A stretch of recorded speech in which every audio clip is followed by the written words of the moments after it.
Hello, everyone, and welcome to Blogging Theology. Today, I'm delighted to welcome back Shaykh Ahmed El Azhary. You're most welcome, sir. Assalamu alaikum. Wa alaikum salam. Jazakumullah khair. Thank you so much for inviting me again. I'm very delighted. It's a great pleasure to have you back. Now, for those who don't remember, Shaykh Ahmed is a researcher in Islamic intellectual history, a teacher of Islamic traditional sciences, and the founder of the Miftah Academy. The Academy offers specialized curricula in Islamic psychology, Islamic philosophy, and Islamic philosophy of education. And besides teaching at various academies around the world in both Arabic and English, he serves as a visiting fellow at the Tabar Foundation. And his work centers on addressing contemporary philosophical challenges through the lens of the Islamic tradition. And he'll be doing that today in a very important presentation. He's contributed to research projects that explore the relationship between Islamic thought and modernity. He is devoted to developing philosophical and spiritual frameworks that model an Islamic response to existential questions in the contemporary world. Now, today, Shaykh Ahmed has kindly agreed to discuss the sexual revolution in metaphysics. Now, this is a very important presentation, in my view, as will become apparent. And it's great that Muslim intellectuals and thinkers like Shaykh Ahmed are getting involved in this particular subject so powerfully. Now, in the book, The Sexual Revolution, published in 1936, which was written by the Austrian psychoanalyst Wilhelm Reich, hopefully you pronounced that correctly, and presented a metaphysical critique of the family as the most important institution of religious heritage. So this book was written in German in the 1930s, as we've just said, by this Austrian Reich, who was a colleague, maybe a friend of Sigmund Freud, actually. But Reich argued that through the family, religious ideas related to faith, ethics, and the meaning of life are taught, and religious conceptions of truth, goodness, and beauty are ingrained in the minds of individuals in society. And Reich aimed to deconstruct the traditional family because, in his view, it was the greatest obstacle to freedom in the modern sense. He believed that the birth of new so-called liberated human societies, free from the arbitrary constraints of religion, depended on the achievement of sexual liberation. And indeed, he coined the term, the sexual revolution. This is his term, his expression. So we owe it to him. In this regard, Wilhelm Reich argued that belief in God is not the result of economic repression, as Karl Marx believed, but rather the result of sexual repression. In his theory, the class struggle and the proletarian revolution, as conceived by Marx, transformed from an economic and political conflict into a conflict between desire and modesty, and a sexual revolution against the metaphysical foundations of the family. And this is in order to achieve liberation from any and all constraints for humanity. Now, that's quite a mouthful, but this guy is... his thought is seminal, highly influential. Many subsequent intellectuals like Foucault praised him, acknowledged his significance for changing the way the West sees the family, sees God, and so on. But we'll leave it there, and I leave it to you, sir, to perhaps present us. And maybe this is the first time, actually, a Muslim thinker or intellectual has actually publicly engaged with the thoughts of this Austrian intellectual from the 1930s, who had a most extraordinary life, by the way. If you Google him and look at his Wikipedia article, you will see unbelievable life this guy, this German psychoanalyst had. But that's perhaps it'll come out in your presentation. So over to you, sir. Right, Jazakumullah khair. Bismillah ar-Rahman ar-Rahim. Alhamdulillah wa salatu wa salam ala Sayyidina Rasulillah wa ala alihi wa sahbihi wa ala. So Jazakumullah khair once again. Thank you so much for inviting me, and I'm very honored and delighted. And I ask Allah subhanahu wa ta'ala to grant us truthfulness and sincerity in what we do. And may this interview be beneficial to all of us in this world and hereafter. Ameen. So let me just give perhaps just a short message that I would want to get across, especially to your Muslim viewers, and then we can move on to the topic for today. But since you mentioned, the notion of Muslim thinkers being engaged with this topic, especially publicly, I think one of the problems that we have been struggling with, or that we've been going through as Muslims, is that for so long we've been falling into the trap of trying to address this whole notion of the sexual revolution and all the movements that sort of grew out of it, dealing with it as a halal or haram sort of issue, is it permissible or forbidden, instead of addressing the philosophical underpinnings of these social phenomena that we kind of witness around us. It is either addressed through the legal ways, through laws prohibiting in Muslim countries, or that shuyukh would engage this on a halal or haram basis, speaking about how the Quran does not allow certain sexual relationships and so on and so forth, but not really engaging with the philosophical underpinnings of it, with the foundations of what we're seeing today. And I think also that today's presentation or interview is would be a very obvious, clear, apparent example of how ideas have consequences, basically. Because what we're witnessing today, 2023, is something that was kind of, the seed of it was planted almost 100 years ago. Wilhelm Reich is not the only one, but he's obviously one of the godfathers of the sexual revolution. He coined the term, as you mentioned in the introduction.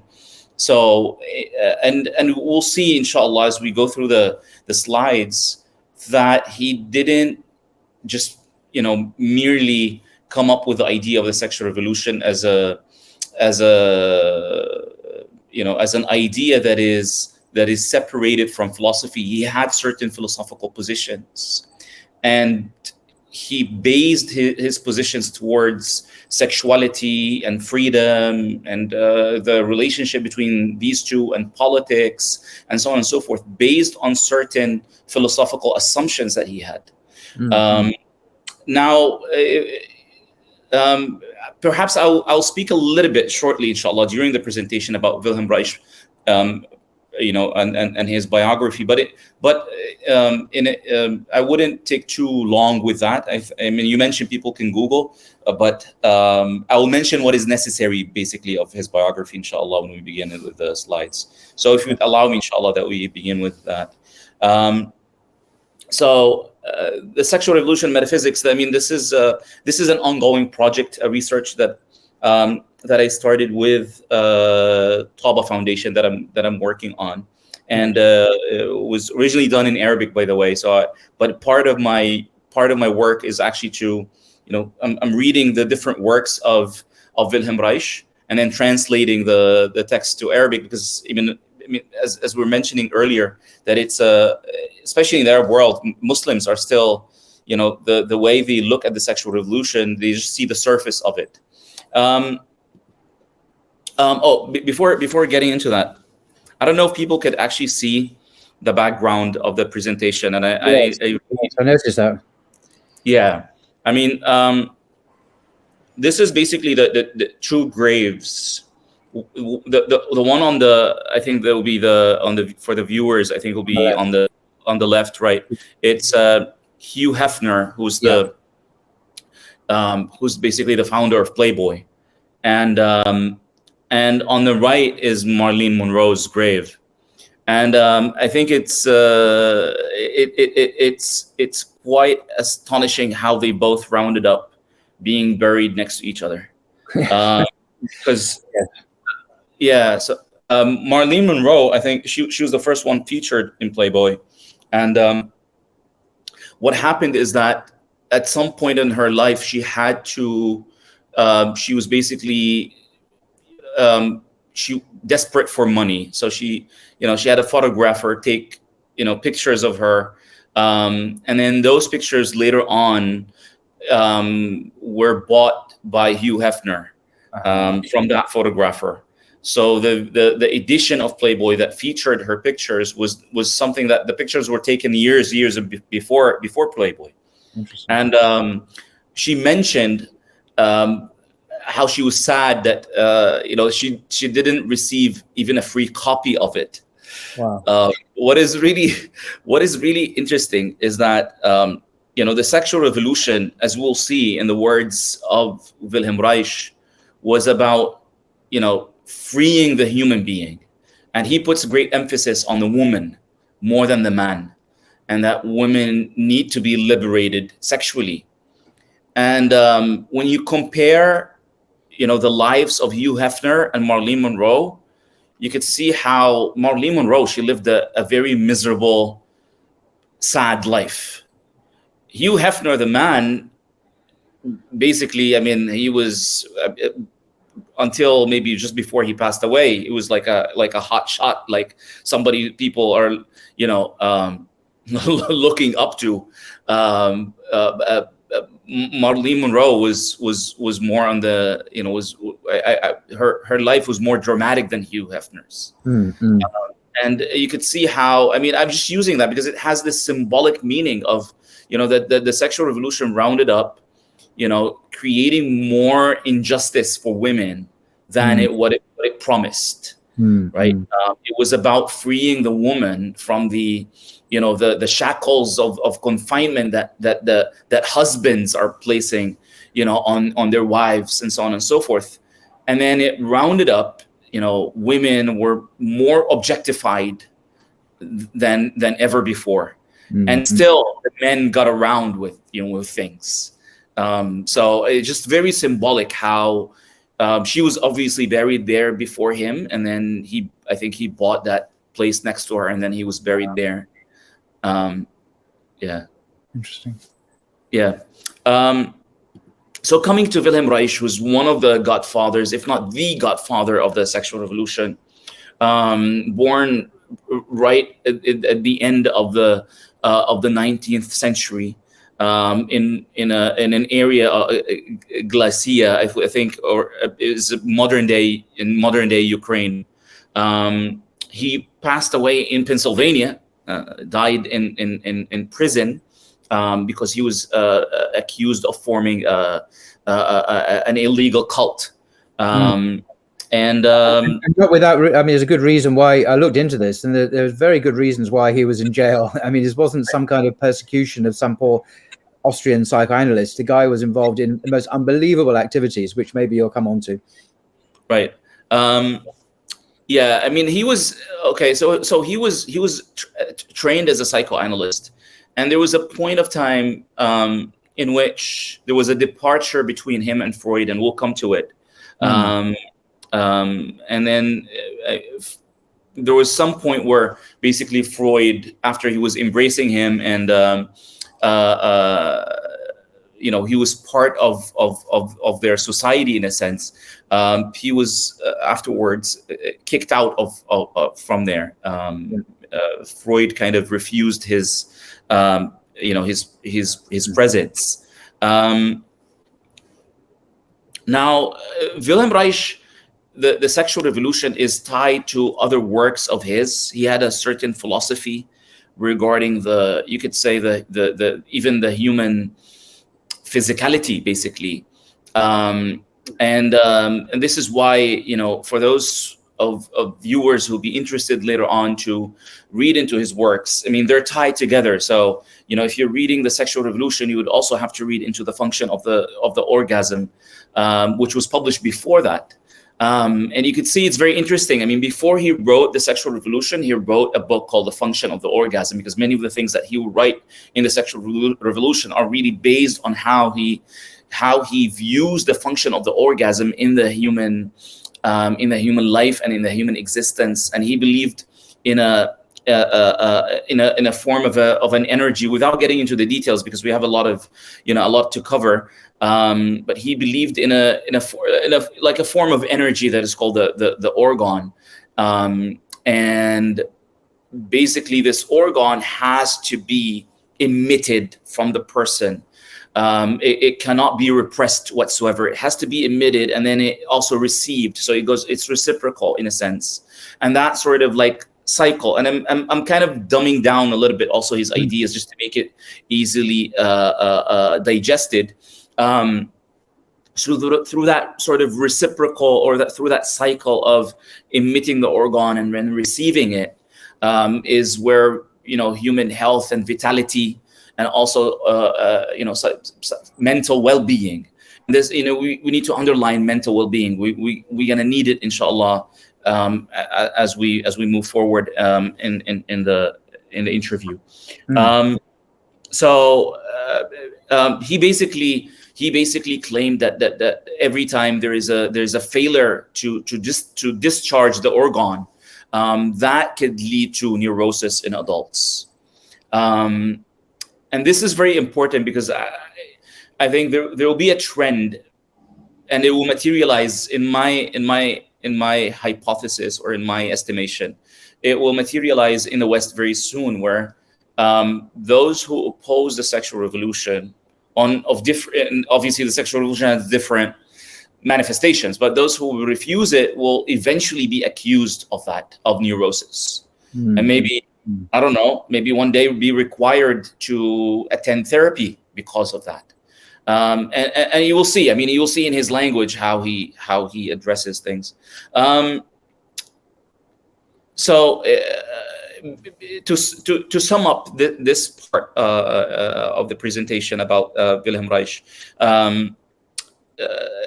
we'll talk, inshallah, very soon about the relationship between Wilhelm Reich and Freud on one hand, and the relationship between Wilhelm Reich and Karl Marx on the other hand, and how these two kind of are combined together in his philosophy. But the study of his life is very important as well. There are a lot of details, a lot of events, a lot of circumstances. But if I were to mention something that is very important at the beginning, is that he had a personal experience as a child, a very daunting, very difficult experience. His mother had an affair, or was having an affair with one of his teachers.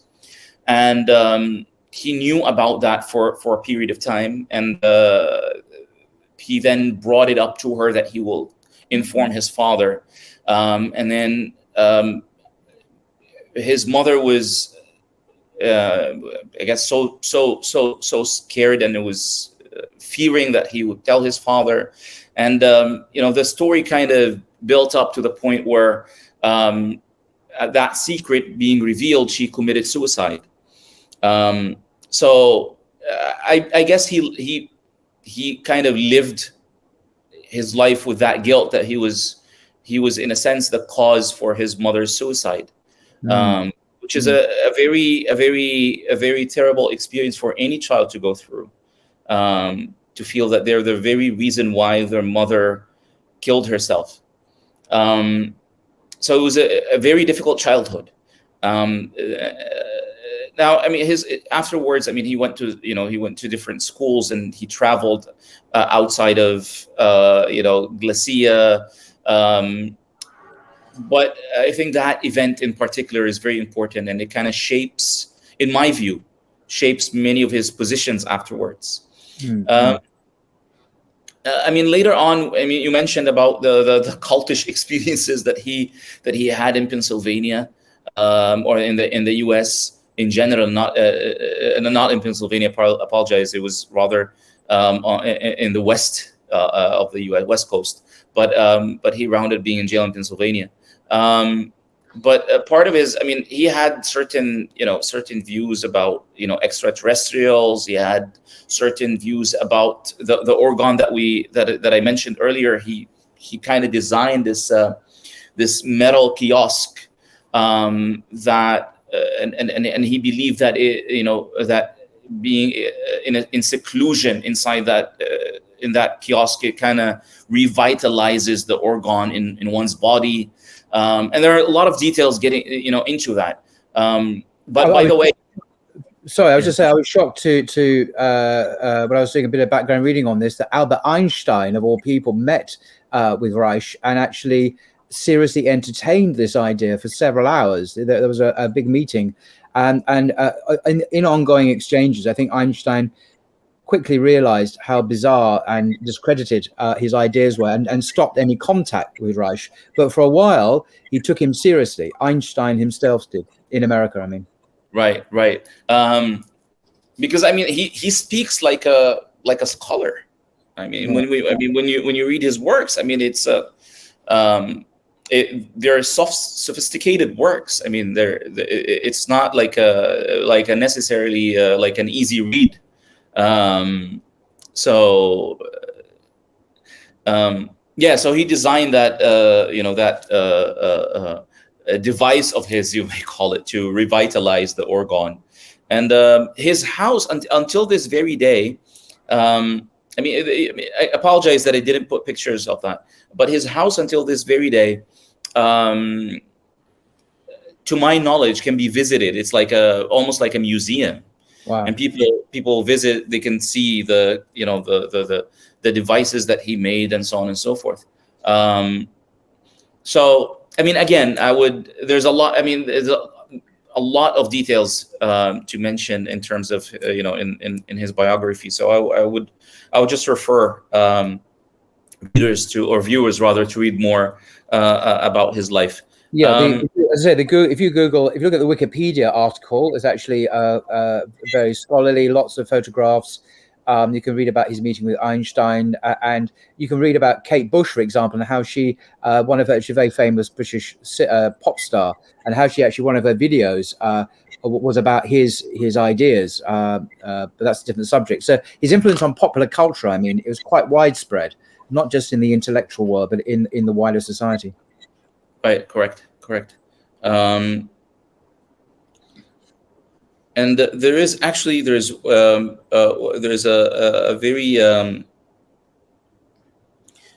there's a thorough biography which is called Fury on Earth, by Myron Sharaf, which is Fury on Earth, a biography of Wilhelm Reich. I think that is the most thorough reference in terms of his the biography of Wilhelm Reich. So I would refer to the viewers to that book. So let me begin, with the very perspective that we want to discuss today in terms of the sexual revolution and metaphysics. Wilhelm Reich in the sexual revolution, in the work, and I mentioned the page numbers, and the book is available is in public domain, so I mean you'll find it online. So he basically rejected the metaphysical origin of sciences. We touched upon that in the previous interview about answer to modernism, and the rejection of the hierarchy of sciences. So basically, Wilhelm Reich believed that there is no objective, in a sense, no metaphysical objective for biology. So the way we exist as human beings, our biology, our organs, our systems, and so on and so forth, they're there because they're there, right? There isn't an ultimate objective. For example, for the sexual organs, that it would be reproduction, for example. No, there isn't an ultimate objective of how we exist. And he says that predominantly or exclusively biologistic concept of the sexual urge as being in service of procreation is a method of repression, right, on the part of conservative sexology. It is a finalistic, idealistic concept. It presupposes a goal which of necessity must be of a supernatural origin, meaning a metaphysical origin for biology. So the hierarchy of sciences pre-modernism is that the metaphysics is the foundation of all sciences, and then it kind of defines the subject for each of the disciplines or the sciences that would kind of branch out from there. So metaphysics would, from it, natural philosophy would branch out, and then all the different sorts of sciences, including biology. And therefore there is a connection between metaphysics and a science like biology. So he says it presupposes a goal which of necessity but must be of a supernatural origin, and then he says it reintroduces a metaphysical principle and thus betrays a religious or mystical prejudice. So Wilhelm Reich basically he kind of separates biology from metaphysics. Now this is very interesting. The pre-interview I mentioned Augusto Del Nucci, who authored the Crisis of Modernity, and there's a chapter in that book designated to the sexual revolution and the discussion of Wilhelm Reich's work, The Sexual Revolution. And he speaks about that notion as well, that sort of separation that happened between metaphysics and biology. Now, again, before moving on, I know I'm overemphasizing it, but you could see how the consequence of that, just the mere separation of biology from metaphysics, how it could lead, how consequentially it will eventually lead to, just grave and massive outcomes. Yeah, it's very important, as you've done, to understand the philosophical presuppositions of this kind of thinking. It's not just a question of halal haram, as you were saying, although that's perfectly valid, of course, but to have a deeper understanding of the intellectual movement and the genealogy of these ideas, we need to understand sentences like this, the metaphysical disconnect between the metaphysical realm, between God as creator, as designer, and biologies. And Reich was clearly an atheist and denied God or any metaphysical conception of his work. Right. So exactly. So this is the point that I always try to bring it to students of knowledge, to shuyukh, people who are involved in the Muslim religious discourse. That as much as it's important to speak about the halal and haram part, it's also important to speak about these issues, because in the West, because also there's the politics of the sexual revolution and how it's being used by certain regimes, for example, or governments to put pressure on other governments and this and that. But it becomes just a question of tolerance and human rights. But it's much deeper than that. The origins of it precedes the whole discussion on tolerance or human rights or halal and haram. So this is, you could say, this is the first foundation. Our biology has no ultimate objective. The reason we have sexual organs is not procreation. There isn't actually a reason, like a reason for that. It just exists, right? So this is the first philosophical position of his. Now, the second philosophical position is related to morality, related to ethics. And he has a book called The Invasion of Compulsory Sex Morality. Right? And this, again, I emphasize why it's important when you read someone like Wilhelm Reich, you have to read all of his works together, because the ideas kind of connect from one book to another. So he says, finally, I came across, this is where he discusses his relationship with Marxism, one of the instances in which he does that. So he says, finally, I came across Marx and Engels, who enabled me to understand much of the mechanism of our material existence. And I was amazed that I had attended secondary school and university without ever having heard of them. He says, later I understood why. According to Marx and Engels, class interest and class conflict determine our present day existence. Also, our philosophy and our research. Behind their objectivity, class interest is operative. And then he says, and this is the key sentence here that he kind of ends this paragraph with: morality is a social product. So it doesn't have any real existence, basically. That moral standards are not, they're kind of just a construct, right? Morality is a social product that rises and then passes away, And in the class state, it is in the service of the ruling class. What we'll realize very soon is that what happened is that Wilhelm Reich basically, he officiated a marriage between Freud on one hand with some tweaking, because he accepts Freud to a certain extent, and then he departed from Freud, as well as Marx and Engels as well. He will depart from them. But basically, he created a marriage between the two, between Marx on one hand, and then Freud on the other hand. So, as we'll soon discover, if I were to summarize, Wilhelm Reich in very few sentences, he basically sees it as follows. Marx thought that, the problem is the church, in a sense. The church is the one that kind of indoctrinates the individuals, and that is in the service of, authoritarian regimes or rulers. Right? So then Wilhelm Reich says, okay, actually the problem is not the church. The problem is the family, because the family is he doesn't say that, but this is, I'm kind of like paraphrasing and also kind of, mentioning what he says in terms of what it indicates. So the problem is the family, not the church, because the family is the one that takes the children to the church, right? So the church indoctrinates, but the church wouldn't go to the children come to the church, in a sense, right?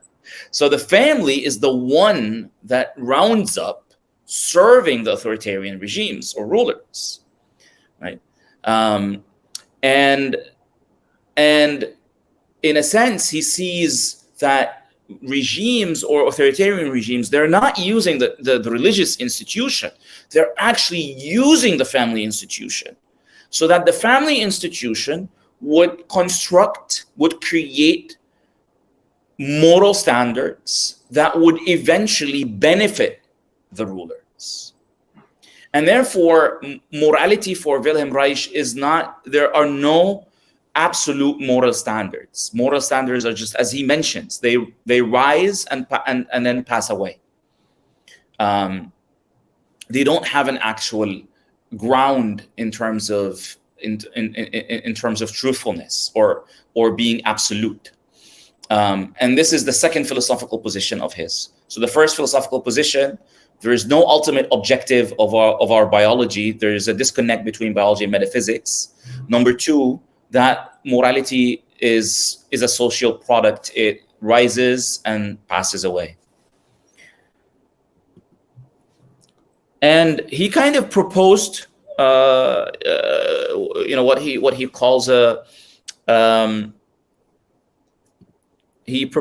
calls self-regulation. Right? So he has self-regulation rather than moral standards. Right? He says morality functions as an obligation. And then he says it is incompatible with the natural gratification of instincts. So what he proposes, he says self-regulation follows the natural laws of pleasure and is not only compatible with natural instincts, it is in fact functionally identical with them. And then he says moralistic regulation creates a sharp, irreconcilable psychic contradiction. Morality, i.e. morality contra nature. Right? So not only that morality is a social product, it's actually unnatural, basically. This is what he's saying. Morality is unnatural. Right? So this is why I was saying earlier that it will eventually, the sexual revolution will reach that point in the West, where that, whoever holds certain moral positions or ethical positions that are contrary to the sexual revolution, they will be deemed to be unnatural. And then he says, it thus intensifies the instinct, and this in turn necessitates increased moralistic defense. It precludes an efficient circulation of energy in the human organism. Energy, we talked about the organ that he had kind of invented. It says self-regulation withdraws energy from an unrealizable desire by transferring it to a different goal or partner. See this statement, which is the one before last in this paragraph. He said self-regulation withdraws energy from an unrealizable desire by transferring it to a different goal or partner. So this is what you can see he's saying that in the function of orgasm. He's speaking about morality in the function of orgasm, right? And again, for the viewers, you could see how these philosophical aspects are not separated from such social positions, like the positions of the sexual revolution. So, can I just a quick observation? I mean, the context that Reich is writing, obviously as a European and later in America, is in the Christian West. He was born in the 19th century, Reich. And I mention this is because historically Christianity has been quite what we would call today sex negative. It's been quite repressive sexually. I mean, repressing desires is the sense that we must push down. But Islam, I mean, we're not talking about Islam yet, but Islam is not like that, and it is much more inverted commas sex positive. It doesn't have this repressive morality. So I think Reich is critiquing a particularly Western / Christian repressive milieu. That's what he's addressing. It's not really relevant in that sense to an Islamic perspective, which doesn't have that issue. I don't think historically it's been quite sex positive.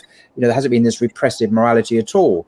So I just want to kind of contextualize it into that kind of religious environment that he's addressing, and rather than universalizing it as a critique of religion as such, or metaphysics as such, or God as such, I think really implicit in that is this repressive Christian milieu that he's rebelling against in a way. And you see that in the French Revolution, you see that in these upsurges of rebellion against the church in the West, 1789 being the most famous one, but others since then. And again, it's really is a kind of a Western neurosis. It's not really an Islamic one, although it's been imported into the Muslim world, of course, for other reasons. I agree, but there's an aspect other than the Christian position, or you could say the Christian culture, but there's also an aspect that is kind of connected to the emergence of capitalism as well.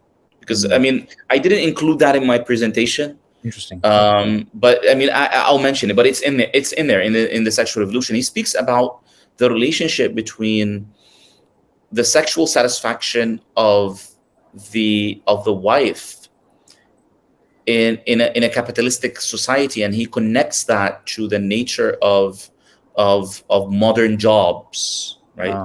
Wow. So basically, he's. And the way he describes it is very interesting. And actually, you can, and sometimes you can agree with him on the diagnosis, right? But you wouldn't necessarily agree with the solution. So the way he sees it, he says, so the capitalistic, companies are, they have their employees, they work for X number of hours, they give them so little, and there's a lot of housework to do. Now the man is is working, let's say for 9-10 hours plus commuting, so they round up becoming 12 hours away from home. They come back home, they're so tired, they cannot do anything in their house chores or anything of that sort. So the one who has to carry all of this is the woman. Mm-hmm. And then she doesn't get any sort of economic compensation for that work. By the way, again, you mentioned, I mean, in what you did this comparison, because in Islam, if the woman, if she serves at home, she has the right to receive compensation, if not from the man immediately, meaning like as she's doing it, but maybe from inheritance, for example. There's actually at Al Azhar mosque about 300 years ago, roughly, there was a case that was studied by the Shafi'i, Nuruddin al-Zayadi, who was the Shaykh of the Shafi'is at the Azhar Mosque then, where a woman, her husband passed away, and she demanded to receive compensation from the inheritance before it's being divided for all the housework that she has done. And there was a discussion between Shafi'i scholars, without getting, because I don't want to diverge into, like a marginal issue. But what happened was that there was a deliberation because, the Shafi'i scholars said the husband is mandated to inform his wife that it's not an obligation for her to do housework, right? In terms of like cleaning, doing chores, these are not mandatory. If she does them, this is out of like a goodwill, he does extra, she does extra, that type of thing. But she's not mandated to do those house chores. And then she said, I want to be compensated because I didn't know that I was not supposed to do them, or I apologize, that I'm not obligated to do them. So I want to be compensated. They had they had this deliberation, and then Nuruddin Zayadi, eventually the verdict was that she has the right to be compensated from the inheritance for all the years of service in her house. You're saying this is 300 years ago? Exactly. In Egypt, obviously. I mean, that's a very enlightened, positive ruling, obviously. Yeah. Right. So, I mean, there are examples like this. And there are examples in the Maliki madhab also on how if a woman does house chores, and that in a sense enables the man of a certain job, that kind of it gives her a claim over some financial rights because she's kind of enabling him to do that work in a sense. And that is, I mean, it goes hundreds of years back. But coming back to Wilhelm Reich, so he speaks about that the woman is in an economic position that she has to give in to that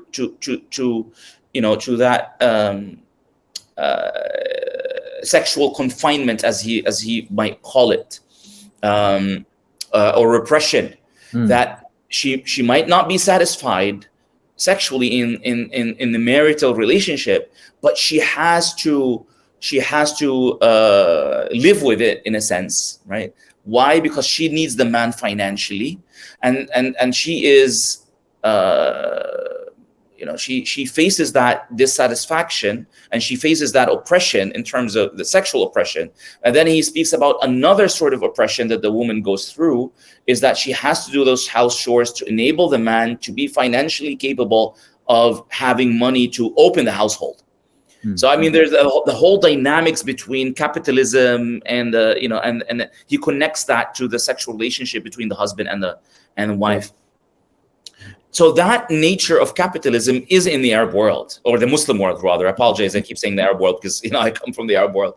I apologize. The Muslim world is much more diverse than that. But it is in the Muslim world. I mean, it came through colonization and then globalization and so on and so forth. So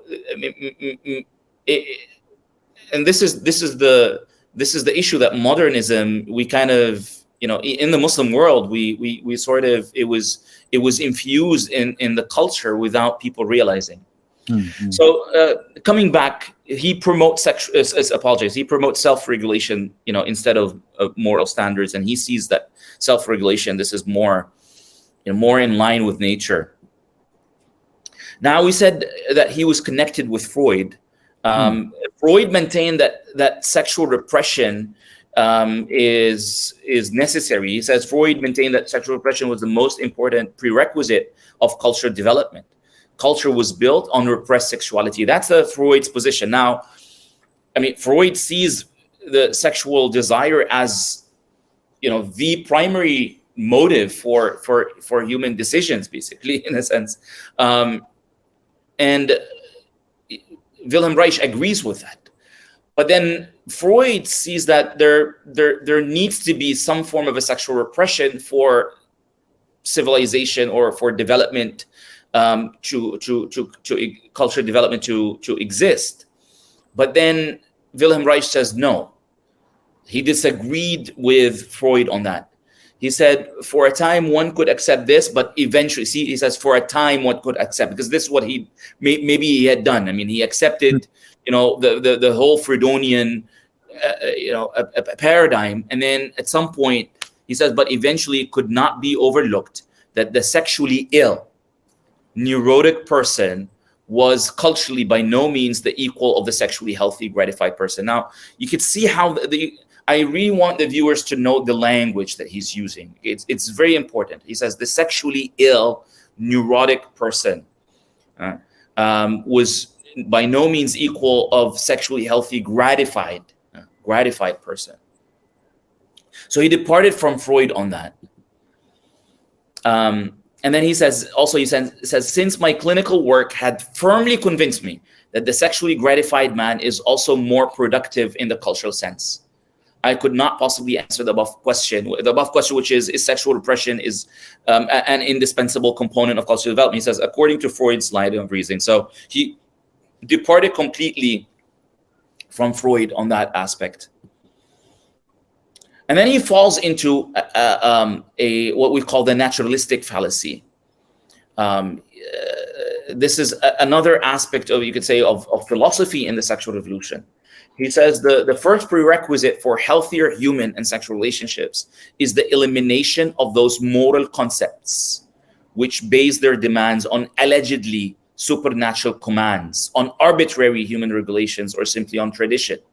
He says ethics too should be based on the findings of advancing science. And remember, Sidi Paul, when we met 2 months ago, we mentioned the moral landscape of Sam Harris and how he wanted to provide science as the standard for morality. And you could see that Sam Harris here was preceded by Wilhelm Reich in that claim. He says ethics too should be based on the findings of advancing science. He says we cannot thoughtlessly let something remain a moral demand that was true in earlier times and only serve the purpose of certain classes. To us, the touchstone of what is moral is whether it leads to a richer and more harmonious life, individual and social. So the naturalistic fallacy, basically, there's a difference between what is happening versus what ought to happen, right? So science can describe what is happening, but it doesn't prescribe what should happen, right? In terms of morality, morality is not something to be discovered in a lab. But he does that fallacy, that science kind of discovers what's going on, and then he kind of jumps from the discovery or the description of the how of things to dictating what should take place or what should not. Then this is very interesting. Reich had some prophecies, you could see that these prophecies happened. I have you indeed. Absolutely. He says in the process of the social revolution. So remember I said earlier, he kind of combined to a certain extent Freud with, again, to a certain extent, Marx. So this Marxist revolution in Wilhelm Reich's philosophy became a social revolution. Right. So he says in the process of the social revolution, in the old form of the family will inevitably disintegrate. So he's writing this in 1936, isn't it? Or this is when it was published. Exactly. So I mean, this is prophetic. This is not the status as it was, but what he envisages the future will become. Right. I mean, I think every person, whether they believe in this sexual revolution, against the sexual revolution, never, thought of the sexual revolution, whatever it may be, any person, I guess, in the West reading that statement, that it was written almost 100 years ago, could relate to it some way, shape, or form.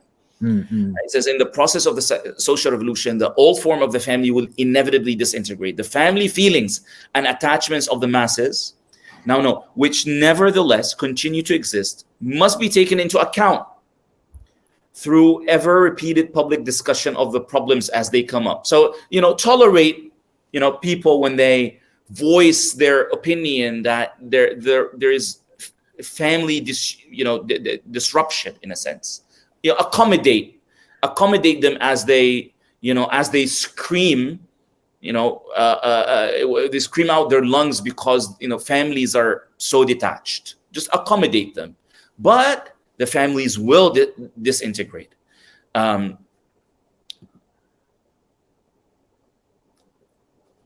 Now I just mentioned this prophecy, and we're speaking about morality as well. You could see here in this in this slide, this is also from the Invasion of Compulsory Sex Morality. He kind of continues this relationship of how the relationship of morality with dictatorial regimes and the family. He says, under dictatorial regimes, the authoritarian suppression of the child serves to produce an expediently submissive structure in conformity with the organization of society in general, which constantly reproduces itself in the child. And then he says the parents are the exact. Now, what is the relationship between that and the prophecy? Because it's a prophecy, but it was also a wish. It was an objective of his. Yeah. He says the parents are the executive instruments of the ruling order, and the family its ideological factor. That statement is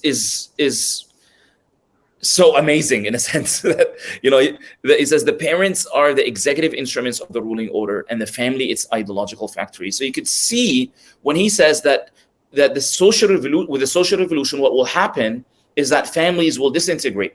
Why? Because the families should disintegrate so that the parents no longer serve as an executive instrument for the ruling order in the view of Wilhelm Reich, and therefore that ideological, so what he calls ideological factory, will kind of cease to work or cease to exist.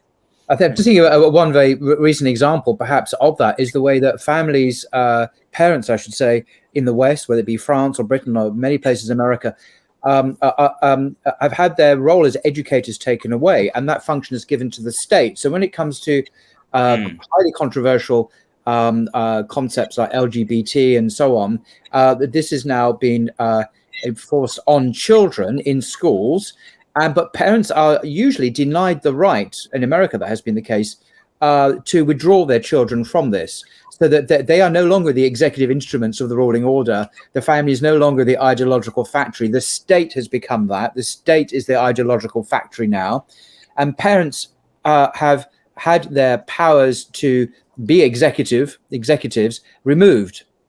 They can no longer develop and form their children in healthy religious values. That has been removed and given to the state, which of course is secular in Europe and in America. So this is the latest installment, I would suggest, of this program that he clearly wishes to see become a reality, even in the 1930s. And this, of course, is the destruction of the family, but where parents have rights to teach and protect and encourage and nurture their children. That's been systematically removed by law and given to the state and to politicians, basically, who decide what values children should be inculcated in. But what is really ironic, though, is that he wanted to disintegrate the family because the family is serving the rulers. Yeah. This is really ironic because it's the same irony that we began with, Marilyn Monroe and and Hugh Hefner. The sexual revolution created more oppression for the women. Now it's giving more power to the state. He wanted to disintegrate the family to not allow the state of having that grip over societies. But it's very ironic. And you say, because secular liberalism, which is supposed to liberate people, liberalism, give them freedom or autonomy and so on, is ending up producing precisely the opposite, producing authoritarian structures which force people to accept certain views, which we all know about. So it is a great irony. It's a great paradox. I agree. Right. Exactly. Yeah. Then we said the sexual revolution and metaphysics, and as you mentioned in your introduction, that it's basically almost like I would call it like a metaphysical attack on the family, because family the notion of family, the concept of family is a metaphysical concept, in the sense that it has been divinely decreed by the Creator, right? And in that sense, and also in the sense that our biology has an ultimate objective. So there are metaphysical foundations for why families exist. And if we speak specifically in Islam, I mean, Allah subhanahu wa ta'ala, when he speaks about marriage, he says, وَمِنْ آيَاتِهِ أَنْ خَلَقَ لَكُم مِّنْ أَنفُسِكُمْ أَزْوَاجًا لِتَسْكُنُوا إِلَيْهَا. That one of his signs that he has created for you from your own selves spouses, so that you may find serenity and peace or calmness with them. And I always in classes, I tell students that, every time you find a verse in the Quran that begins with وَمِنْ آيَاتِهِ and amongst his signs, then this verse has to do with tawheed, with monotheism, that Allah subhanahu wa ta'ala is one. And when we contemplate about what is the relationship between the oneness of Allah subhanahu wa ta'ala and the verse about marriage, I say that Allah subhanahu wa ta'ala is all perfect, and he has the divine names of beauty and the divine names of majesty, right? And the entirety of them is the perfection, is the divine perfection of Allah subhanahu wa ta'ala. But then men were created externally majestic, and internally, meaning externally, they reflect the divine majesty, and internally they have a reflection of divine beauty. Women are the opposite. Their external is a reflection of divine beauty, and their internal is a reflection of divine majesty. And only through that marriage, that coming together of beauty and majesty, is that perfection for each of them, the man and the woman, would manifest. And that would be a sign of the oneness of Allah subhanahu wa ta'ala. And that happens in marriage. I mean, in marriage, for a woman, for example, she endures the severest natural pain a human being could ever go through, in pregnancy and in giving birth. And that is a reflection of majesty, because power and strength is a reflection of majesty. But that would not happen unless of marriage. So a woman would actualize her internal majesty through her husband, and the husband would also actualize his internal beauty through his wife.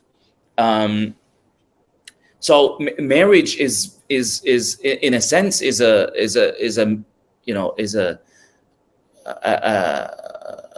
sacred metaphysical human phenomena that Allah subhanahu wa ta'ala created. Now, on the other hand, Wilhelm Reich sees marriage as a contradiction, not as something that would come together to kind of complete, where man and a woman would not find that completeness unless they come together within the institution of marriage. Wilhelm Reich sees marriage as a contradiction. So I have 2 slides of that. I know we might be, I hope that we have the time, but so the first one, he says marriages could be good, at least for a certain period of time, if there were sexual harmony and gratification. And then he says this would, however, presuppose an affirmative education, premarital sexual experience, and emancipation from conventional morality. He says, but the very thing that might make for a good marriage means at the same time it's doom. He says, for once sexuality is affirmed, once moralism is overcome, there is no longer any inner argument against intercourse with other partners except for a period of time, during which faithfulness based on gratification exists, but not for a lifetime. He says the ideology of marriage collapses, and with it, the marriage. It is no longer marriage, but a permanent sexual relationship, Such a relationship, because of the absence of suppression of genital desires, is more apt to prove happy than strictly monogamous marriage. Wow. So, go ahead. No, I was just going to say these words are very contemporary, even though they were written nearly a century ago. As you say, they ring true. This is a description of our world in many ways. And I was just reminded of I did a video about this. A recent Times survey, the Times of London, did a survey of Church of England priests and ministers asking for their views on these kinds of subjects. And the majority now not only affirm so-called gay marriage, perhaps not surprisingly, but also think that fornication or premarital sex is perfectly fine. Majority of priests in the church now think it's fine. And you mentioned about premarital sexual experience as being presupposed by a satisfactory relationship. And I kind of thinking that even the church, tragically, the churches are now being affected by this kind of outlook themselves, and that quite remarkable change from the historic, very strict, what you would call strictly monogamous marriage advocacy of the churches. So that they too are going through their revolution as we speak, indeed. Which is very unfortunate. Yeah, so I mean, you could see here how how he ends this paragraph by saying, it is no longer marriage but a permanent sexual relationship. This is what is exactly happening. But then, what I really, this whole connection between, as he says, is more apt to prove happy than strictly. So basically, this is also related. This is a philosophical position as well, in a sense, like, what defines happiness? Right? What is happiness? What is happiness is a philosophical question. What is the definition of pleasure? What is the definition of pain? What is the definition of happiness? What is the definition of sadness? These are philosophical concepts. Ibn Sina has there's a treatise I actually taught at workshops by Ibn Sina, which is a treatise on philosophical consolations on sadness. But he begins the treatise by defining what sadness is, for example. So these notions about happiness and sadness were defined in pre-modernism in philosophy, or at least you could say their definitions were sought through philosophy. So when he says that, he's basically saying that happiness and marriage are not reconcilable. They're not, it's not something. Happiness is not necessarily something that you could seek through marriage. And then you can find, when you read between the lines, you find how that for him, before marriage became no longer marriage and became a sexual relationship. Why did it become a long-term sexual relationship? Because marriage for him, remember, the very first paragraph we began with, which is that biology has no metaphysical background, and that sexual desire has no ultimate objective. So when a husband and a wife, they get married, it's not about procreation. Procreation is not even an objective. So what is the objective? Is for the sexual relationship to take place. And then he kind of elaborated that through his book, The Function of the Orgasm. It's for the organ to just, to be emitted and received. And this is why he used, previously, he used the term partner. We'll speak soon about his position towards homosexuality. But he uses these sort of general terms. He doesn't use a woman, doesn't use a man, husband. He just used partner. So the whole point, he was saying that there's no objective for the sexual desire, but then he kind of proposed an objective, which is that cycle of the organ being emitted and then received, and then seeking a partner to kind of deliver that organ to them, and also receive that organ from them as well, and just going like that, in cycles. He continues on, with his position towards marriage, and this particular this particular paragraph, I think it resonates with what we're talking about at the very beginning of the interview when we were speaking about his personal experience as a child. So he says marriages could be good. Apologize. He says a woman who satisfies her sexual demands with more than one man is not necessarily infantile. She just does not fit the ideological pattern of our society. I just cannot separate this from what happened with his mom. I just cannot. I mean, and then he says, she does not fit the ideological pattern of our society. She's not sick, but is apt to fall ill if she adjusts more to conventional morality than her sexual demands can stand. For some, I mean, you could feel like he's compensating his mom in it. I mean, he's trying to, fix what he did by helping maybe other mothers who are suffering.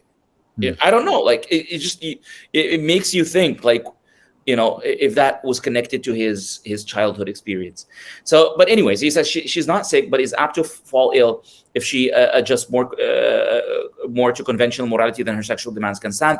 More attention should be paid to the fact that the good, quote unquote, good wives, those adjusted to reality, that is, those who have accepted the burden of marriage, seemingly without conflict, because they are sexually inhibited, present all the signs of present all the signs of a neurosis. Okay. Now you could see that he's basically he makes that claim. He's making that claim that women who adjust, quote unquote, as he says, adjust to reality or are adjusted to reality, they suffer from neurosis. This is what he's basically saying. If the woman does not actualize certain sexual desires and gratification by having sexual relationships outside of marriage, then she will suffer from neurosis. This is what he's basically saying. Now we mentioned earlier his position that we're going to talk about his position on homosexuality. So he does not. Now Wilhelm Reich did not promote homosexuality per se, but he was calling for more tolerance towards it. So in the Sexual Revolution, he says, in summary, one can say the following: homosexuality among adults is not a social crime. It does no harm to anybody. 2, it can be reduced only. People will be surprised when they hear this. It can be reduced only by establishing all necessary prerequisites for a natural love life among the masses, which is open, free sexual relationships between men and women. So he saw that open, free sexual relationships between men and women could lead to less homosexuality. Now, the sexual revolution gave birth to the porn industry. There are connections between porn and homosexuality. And when I do programs with high school students and speak to them about the ramifications of being exposed to porn, is that porn could manifest. Being exposed to porn could manifest in some individuals developing homosexual inclinations.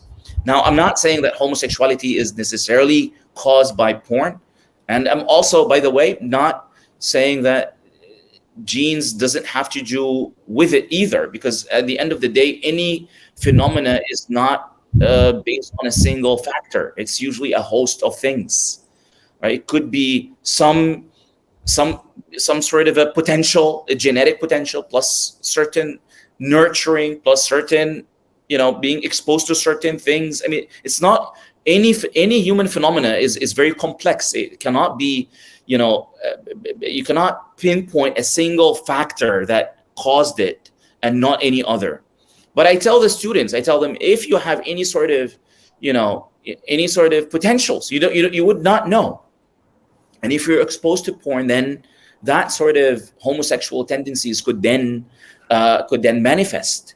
So he was basically saying open, free sexual relationships between men and women before marriage and during marriage would be ultimately the way to reduce homosexuality. What we're seeing is that, I mean, people could agree or disagree, but more homosexual relationships than before the sexual revolution. And then third, he says, until this goal can be achieved. So basically he's saying, until we achieve the point where there's less homosexual relationships, it must be considered a mode of sexual gratification alongside the heterosexual one, and should, with the exception of the seduction of adolescents and children, not be punished.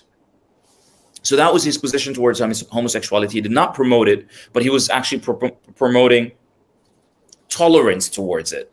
Right. Now, since we spoke about tolerance towards homosexuality and how Wilhelm Reich was kind of promoting that, now we come to the sexual revolution and tolerance. He says, now again, I think viewers will be astonished when they hear these statements. He says, religion should not be fought, but any interference with the right to carry the findings of natural science to the masses and with the attempts to secure their sexual happiness should not be tolerated. Should not be tolerated.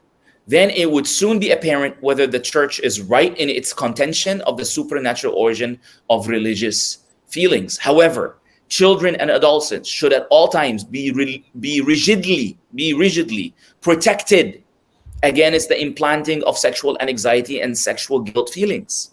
Now, see the statement, children and adolescents. And this is exactly what's happening in high schools. He says, children and adults should all times be rigidly protected against the implanting of sexual anxiety and sexual guilt feelings. Right? And with the transsexual surgeries that are being done to adolescents, right? And how children are taken away from their parents and so on and so forth. What's happening is, it's like he wrote a prescription or a prescriptive plan in a sense, and it was executed fully. And you could see the intolerance. We were speaking earlier about, tolerance, but now you could see, how he speaks about religion and its interference in that.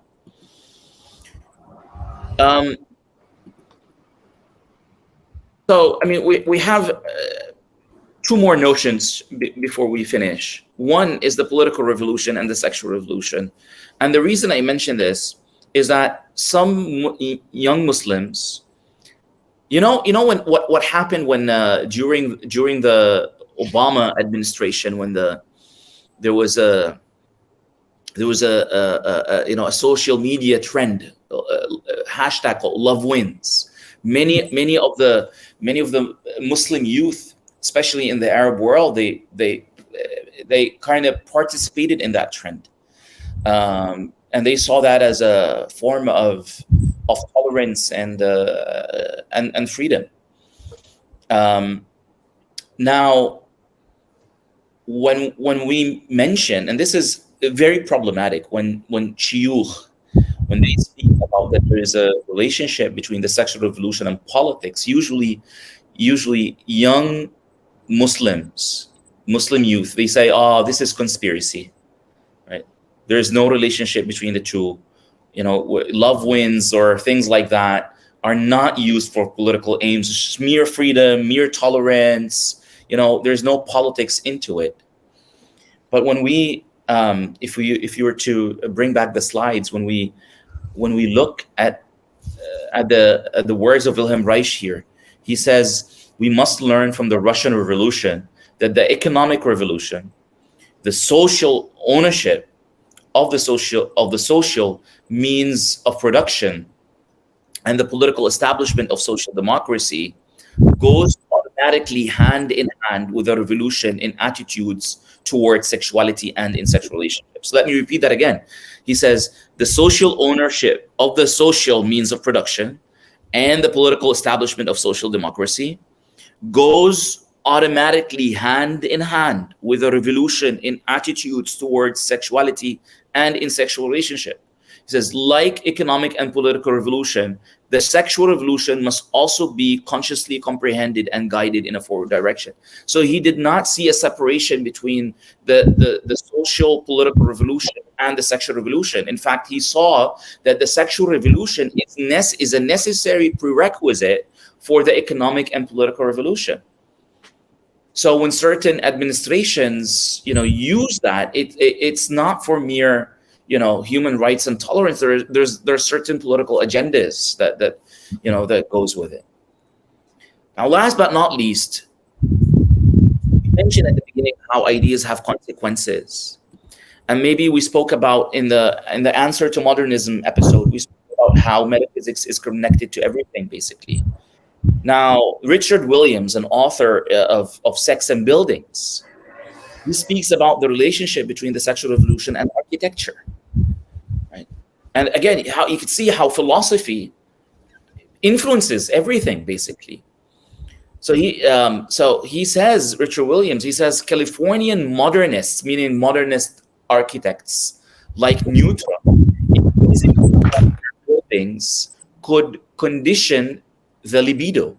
He says that idea was given legitimacy by the maverick psychoanalyst Wilhelm Reich, whose work developed a cult following on his arrival in the US in 1939. He says Reich's highly eccentric work linked sexuality and space in the most explicit way, principally through his invention of the orgone energy accumulator, metal we spoke about before. Yeah. A device that generated huge popular interest in the US, but also which led to his public downfall. So then he continues by saying, however, Reich's interest in architectural space long predated the accumulator. He did not put it quite like that. He was no architect, but from the start, he considered the libido to be conditioned by the built environment. He was both drawn to spaces with erotic potential and drawn to create erotically charged spaces of his own design, including the orgone accumulator. So now,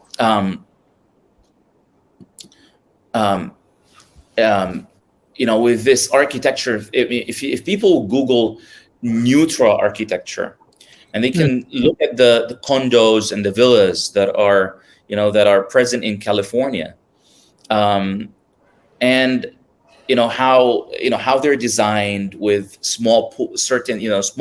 These are not necessarily family pools where the kids can play with the parents.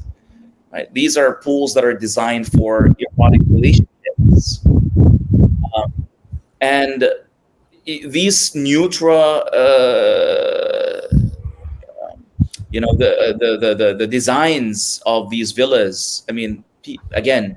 And throughout the world now, not just in the US, but throughout the world, and also in the Muslim world and in the Arab world, you could see some of the contemporary, more recent, condominiums that are being established by real estate agencies. They don't realize that their architecture is an architecture that was built on that kind of philosophy, right? So yes, people try to accommodate a family within this type of architecture, but again, it's an architecture that was based on a philosophy. And this is something that, when you look at mosques, for example, they were built on a certain philosophy. Jami' Sultan Hassan, for example, in Egypt, if you ever go to it, when you enter the mosque, you enter through through a narrow passage that is very dim, even if you're entering the mosque, at noontime. But then once you get to the center of the mosque, it's open to the skies, and you could find the glow, right? And there is a philosophy behind that. Yeah. It struck me when I was in Alhambra, mosque a month or so ago. It's almost like paradise. It's meant to evoke this sense of a beautiful garden. It reminds you of God and Tawhid and so on, and how different that is in its conception from what's it called? The archaeology of this Californian construction. What's the Nutra? There we go, Nutra. Nutra, yes. If we look that up, we'll be able to see what you're talking about. Yeah, very interesting. And even the design of houses in the Islamic, tradition, the center of the house where people can, walk freely, they don't have to, be worried about if somebody's, is kind of intruding their privacy, would usually be from the center, basically. The outside, you have windows that people in the inside can see the outside, but not the other way around. They call that in Arabic mashrabiya. It's a certain arabesque made of wood, and people can and it also kind of defines the amount of light that enters and so on and so forth. But I mean, the center of the house is where the kids or the family, they can walk around freely. People are not intruding their privacy. But you'll see with Nutra how he has glass windows that are from the bottom up, right, almost throughout the house, so people could actually But some of these houses, they're excluded in a sense, but again with certain pools. Again, not like a family pool; it's more of a couple's pool. So it's not really a house to establish like a family. It's a warm home in a sense. It portrays the relationship of the family or the husband and wife, not as a husband and wife in a family, but more of a sexual partners in a sense. And this is the ultimate goal of the relationship, is to actualize the emission and the reception of the organ, and nothing beyond. Gosh. Well, sorry. No. So I mean, you can see how even in such subtle things that this sexual revolution kind of manifests. And it's all coming to pass, as you say, the sexual revolution. This book, the very term itself, invented by this person, is now coming to pass in our societies, and it's having devastating consequences in terms of unhappiness, isolation, disease transmissions. What you mentioned, which is now just routinely accepted, that there should be, these sexually transmitted diseases, normal part of life, the breakdown of marriages, and so on and so on. It's a landscape of social and personal ruin for many people. But you brought in the important point about capitalism as well. It's all connected also with the economic structures of our society as well.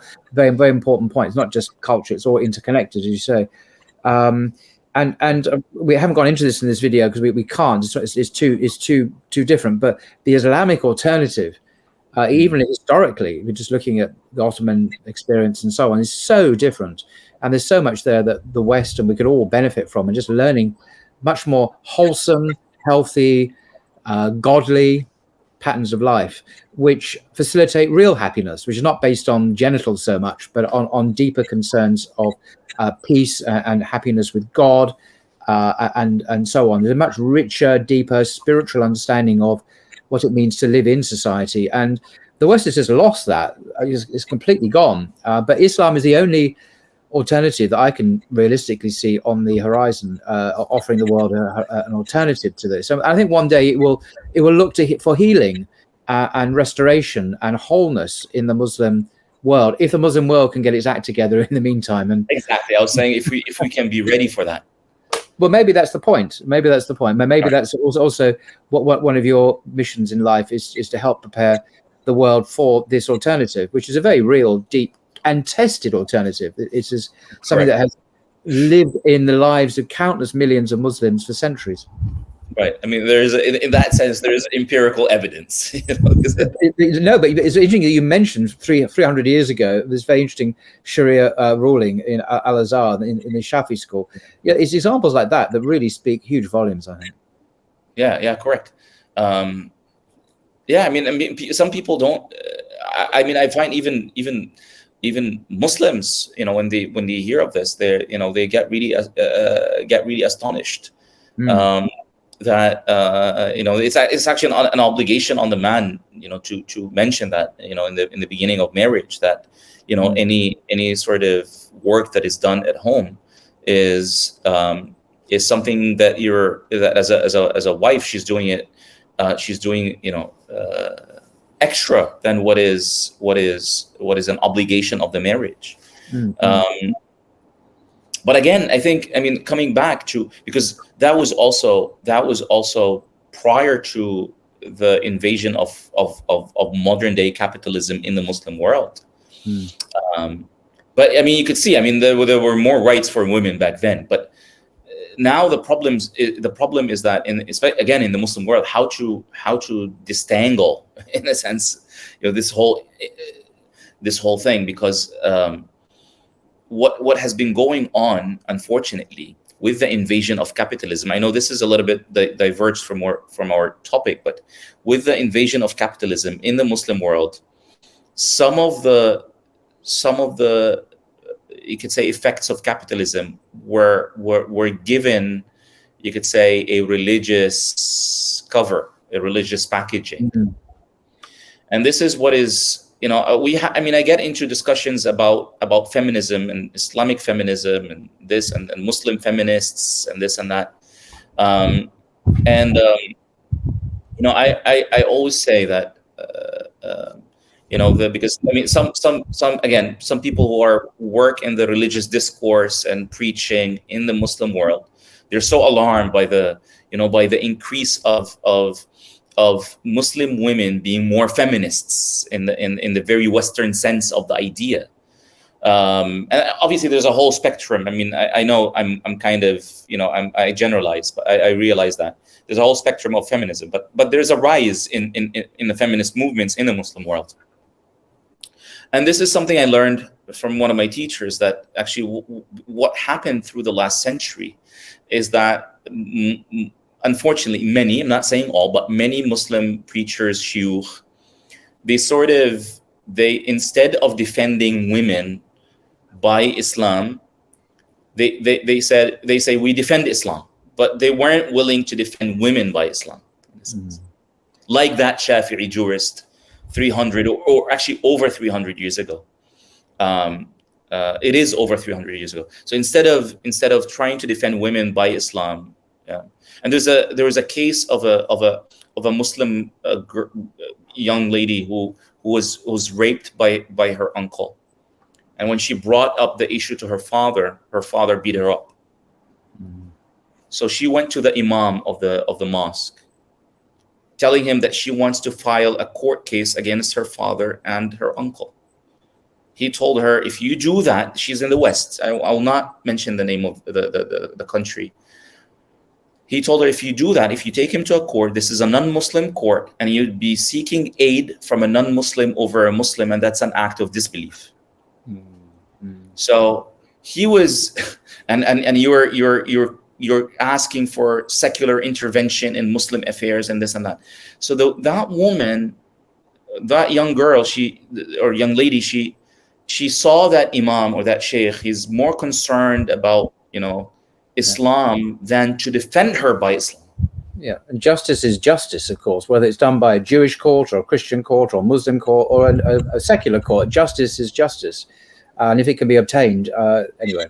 Yeah. And same thing. I apologize, but if you'd allow me, same thing happened also, in the West. I grew up in high school in the U.S. and I saw firsthand examples of immigrant families. They give more rights to the boys more than the girls. So the boy can marry a non-Muslim, but the girl has to marry her cousin from back home. Right, even though she came to the U.S., for example, as a 5 years old, 4 years old, or it was even born in the US. She has a different culture. She's been exposed to different education. She has different ambitions in life. Maybe she went to an Ivy League school, and the guy is less educated than her, has a different culture, but she has to marry her cousin. And there was that sense, some immigrant families, they would allow the boy to marry a non-Muslim or to marry a convert, but the girl would not do that, even if it's a convert, right? The reason I'm saying this, because now I've been seeing a trend between Muslim guys, Muslim men. They're taking the complete opposite extreme from feminism. Yeah.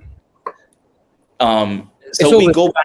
Pendulum is always swinging, isn't it? Just from one extreme to the other extreme. And of course, Islam is the moderate path, the path of the middle way. It's not the path of extremes. So I guess we're seeing kind of a human, or some humans anyway, a kind of pendulum from one extreme to the other, which means it's not a stable place. It's a reaction. Right. So, and the reason I'm mentioning these issues, because Wilhelm Reich in his book, he emphasizes on the rights of women. So you could see that his sexual revolution is not too far away from feminism. Right. Yeah.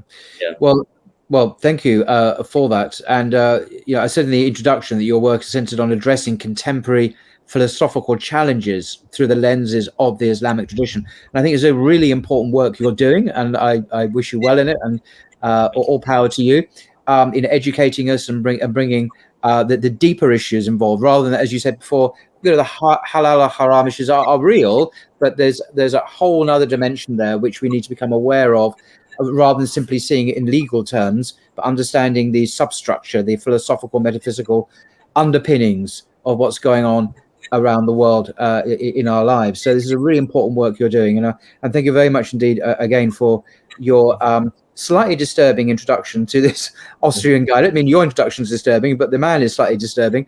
There's a lot we didn't touch in his life. People can look it up online.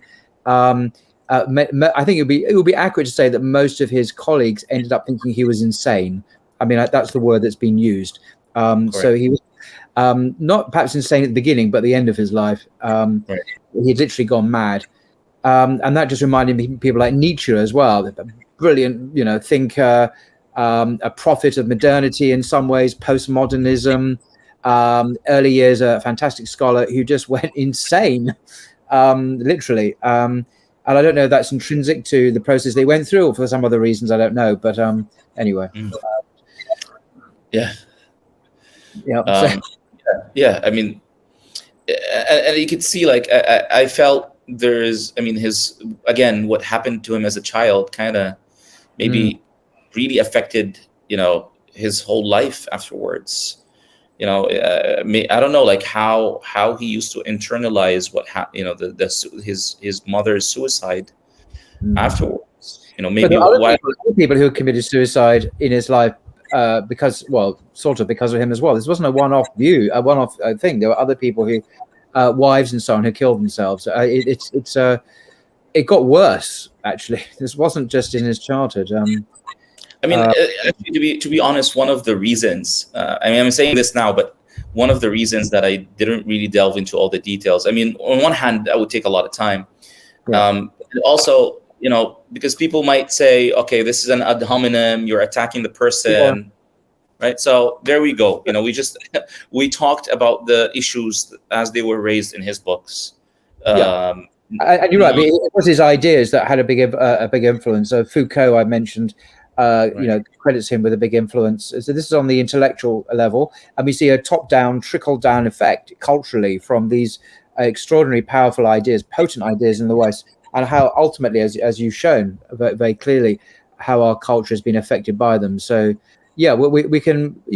These things, ad hominem things, do matter because they're so momentous in his life. But there's also the purely ideological, philosophical issues which did have an impact, regardless of how many people he helped was implicated in suicides or whatever. That's a different subject, perhaps. Correct. Anyway, Right. thank you very much indeed, Sheikh, for your time. Fantastic presentation. I really hope a lot of people benefit from it and learn the lessons. And one day, inshallah, maybe we can talk about Islamic alternatives to this story, because there is a much better story to be told, I think. Correct. I agree. Thank you so much for having me again, and alhamdulillah, I hope the viewers will find the interview and the presentation today to be beneficial. Inshallah. Thank you so much for having me. Take care. Always a pleasure. Take care. Right.